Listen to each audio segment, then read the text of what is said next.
آپ دیکھ رہے ہیں SK TV۔ دوستو، حضرت امام مہدی علیہ السلام کی دور کی جنگیں کس طرح شروع ہوں گی اور سفیانی کون ہے، اور وہ حضرت امام مہدی علیہ السلام کے ظہور کے بعد کس طرح آپ علیہ السلام کا مخالف ہوگا، اور حضرت امام مہدی علیہ السلام سفیانی کو کس طرح اور کس مقام پر قتل کریں گے۔ آج کی اس ویڈیو میں ان تمام تر واقعات کے بارے میں جاننے کی کوشش کریں گے، اس لیے اس ویڈیو کو اینڈ تک پورا لازمی دیکھیے گا، اور اس ویڈیو کو لائک اور پلیز میرے چینل کو سبسکرائب بھی کر لیجئے، اور ساتھ ہی بیل آئیکن پہ بھی کلک کر دیں تاکہ میری ہر آنے والی نئی ویڈیو کی نوٹیفیکیشن آپ کو بر وقت ملتی رہے۔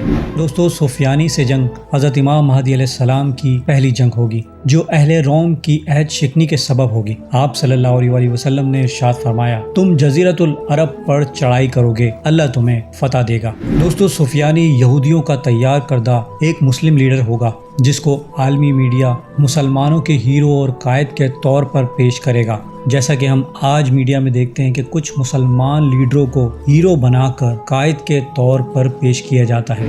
دوستو، سفیانی بعض جنگوں میں مغرب کے خلاف فاتحانہ کردار ادا کرنے کا ڈرامہ رچائے گا، پھر جب مسلمانوں میں مقبول ہو جائے گا تو اپنے اصل روپ میں ظاہر ہو جائے گا۔ سفیانی کا نام عبداللہ ہوگا اور اس کا خروج اسرائیل کے ایک ضلع الناصرہ سے ہوگا۔ سفیانی خالد بن یزید بن ابی سفیان کی اولاد سے ایک قریشی آدمی ہوگا، اور سفیانی بھاری بھرکم جسم والا ہوگا۔ اس کے چہرے پر چیچک کے داغ ہوں گے، آنکھ میں سفید داغ کا نشان ہوگا، وہ یک چشم کانا ہوگا۔ دمشق کے نواحی علاقوں سے خروج کرے گا، جگہ کا نام وادی یابس ہوگا۔ سفیانی اس حالت میں خروج کرے گا کہ اس کے پاس بانس کی 3 لکڑیاں ہوں گی، وہ جس کو بھی ان لکڑیوں سے مارے گا وہ مر جائے گا۔ ایک روایت میں خروج سفیانی کی کیفیت یوں بیان کی گئی ہے، سفیانی کو خواب دکھایا جائے گا اور اس سے کہا جائے گا کہ اٹھ اور خروج کر، اور وہ اس ارادے کے ساتھ اٹھے گا لیکن اپنے پاس کسی کو نہ پائے گا۔ دوبارہ اسی طرح اس کو خواب آئے گا، پھر تیسری بار اس سے کہا جائے گا اٹھ کر خروج کر اور دیکھ تیرے گھر کے دروازے پر کون ہے۔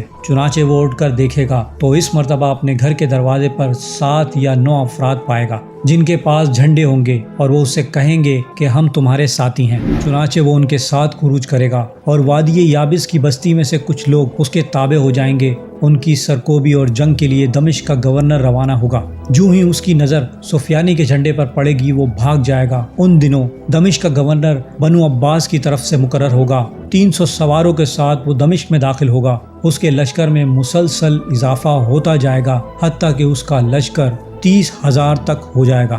جبکہ دوستو، حضرت امام مہدی علیہ السلام 7 افراد کے ساتھ مکہ مکرمہ میں روپوش ہو جائیں گے۔ جب گورنر مدینہ کو ان کی خبر ہوگی تو وہ مکہ مکرمہ کے گورنر کو یہ خط لکھے گا کہ جب تمہارے پاس فلاں فلاں نام کے لوگ پہنچے تو انہیں قتل کر دینا۔ گورنر مکہ کو یہ بات بڑی ناگوار گزرے گی۔ وہ اپنے مشیروں سے مشورہ کر رہا ہوگا کہ وہ لوگ یعنی حضرت امام مہدی علیہ السلام اور ان کے ساتھی جب پناہ کے لیے آ جائیں گے تو گورنر مکہ کہے گا تم لوگ بے خوف یہاں رہ سکتے ہو۔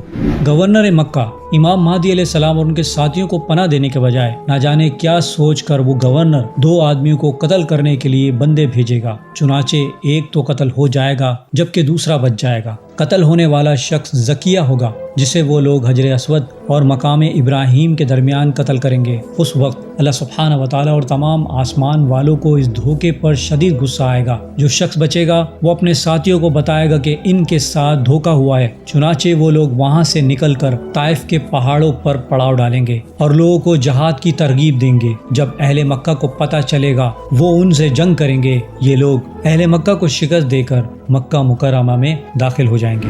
اس لڑائی کے دوران چونکہ گورنر مکہ قتل ہو چکا ہوگا اور حج کا موسم بھی قریب ہوگا، اس لیے اس سال لوگ بغیر امیر کے حج ادا کریں گے، اور جب منی پہنچیں گے تو کسی بات پر لڑائی چھڑ جائے گی تو لوگ کتوں کی طرح ایک دوسرے پر آ پڑیں گے۔ خوب قتال ہوگا، حجاج اکرام کو لوٹا جائے گا۔ اس دوران 7 بڑے علماء دنیا بھر سے وہاں پہنچیں گے۔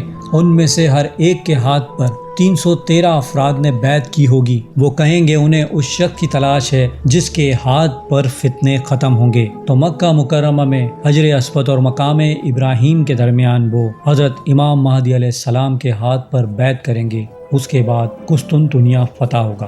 دوستو جب سفیانی کو حضرت امام مہدی علیہ السلام کی ظہور کی خبر ملے گی تو وہ کوفے سے ایک لشکر مدینے بھیجے گا جو 3 دن تک مدینے میں خوب قتل و غارت کرے گا اور امام مہدی علیہ السلام کی تلاش میں ہوگا۔ پھر وہ لشکر مدینہ منورہ سے روانہ ہوگا اور جب مقام بیدہ پر پہنچے گا تو پورا لشکر زمین میں دھس جائے گا۔ صرف 2 آدمی بچیں گے، ایک تو سفیانی کے پاس بری خبر لے کر جائے گا، دوسرا حضرت امام مہدی علیہ السلام کو خوشخبری سنائے گا۔ امام مہدی علیہ السلام یہ خبر سن کر فرمائیں گے ہاں اب خروج کا وقت آ گیا ہے۔ چنانچہ وہ مدینہ منورہ پہنچیں گے اور بنو ہاشم کے جو لوگ قید ہو چکے ہوں گے انہیں آزاد کرائیں گے اور دیکھتے ہی دیکھتے پوری سرزمین حجاز کو فتح کر لیں گے۔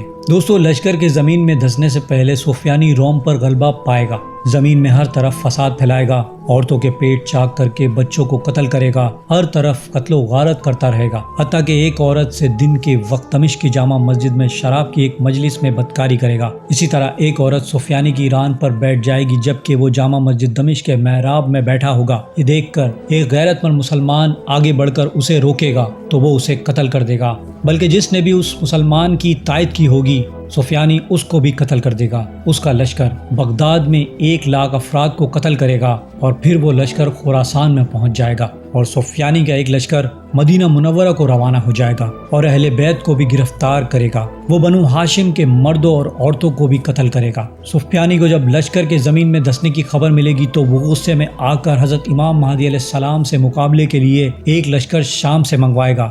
دوسری جانب حضرت امام مہدی علیہ السلام لشکر لے کر وادی قرہ تک پہنچیں گے جو کہ مدینے سے شام کے راستے میں آتی ہے۔ جب حضرت امام مہدی علیہ السلام کا لشکر سفیانی کی سرکوبی کے لیے روانہ ہوگا اور شام کی سرحد کے پاس پڑاؤ ڈالے گا، وہاں لوگ آپ علیہ السلام سے سفیانی پر لشکر کشی کا مطالبہ کریں گے، مگر حضرت امام مہدی علیہ السلام اس رائے کو ناپسند فرمائیں گے اور سفیانی کو اپنی اطاعت کا پیغام بھیجیں گے جو سفیانی قبول کر لے گا۔ سفیانی کی بیعت کے بعد بنو کلب کے لوگوں کا ایک گروہ سفیانی سے مل کر کہے گا ہم نے تیری بیعت کی اور تیری مدد کی یہاں تک کہ تو بادشاہ بن گیا، اور اب تو نے اس آدمی یعنی حضرت امام مہدی علیہ السلام کی بیعت کر لی ہے۔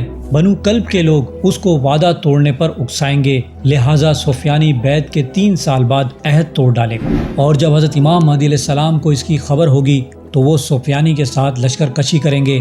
بنو کلب کے لوگ بھاگ جائیں گے جبکہ بہت سے لوگ قتل ہو جائیں گے۔ سفیانی کو گرفتار کر کے امام مہدی علیہ السلام کے سامنے پیش کیا جائے گا۔ آپ علیہ السلام اس کو صخرہ پر کنیسہ کے قریب بطن کی وادی میں ایسے ذبح کریں گے جیسے بکری کو ذبح کیا جاتا ہے۔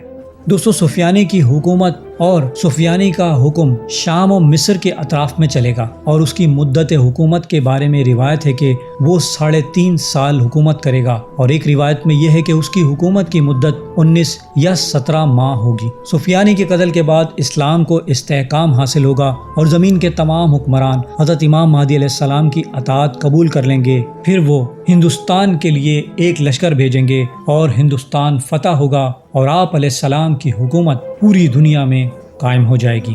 اللہ سبحانہ و تعالیٰ سے دعا ہے کہ ہمیں حضرت امام مہدی علیہ السلام کی پہچان نصیب فرمائے اور ہمیں حضرت امام مہدی علیہ السلام کے لشکر کا سپاہی بنا دے، آمین۔ دوستو امید کرتا ہوں میری ویڈیو سے آپ کی معلومات میں اضافہ ہوا ہوگا اور کچھ نیا جاننے کو ملا ہوگا۔ اگر میری ویڈیو آپ کو اچھی لگی ہے تو میری ویڈیو کو لائک کریں، میرے چینل کو سبسکرائب کر لیجئے اور بیل آئیکن پہ بھی کلک کر دیں، اور اس ویڈیو کو اپنے دوستوں کے ساتھ، اپنے پیاروں کے ساتھ زیادہ سے زیادہ شیئر بھی کیجیے گا۔ اب میں ملوں گا آپ کو ایک ایسی انفارمیٹیو ویڈیو کے ساتھ، تب تک کے لیے اللہ حافظ۔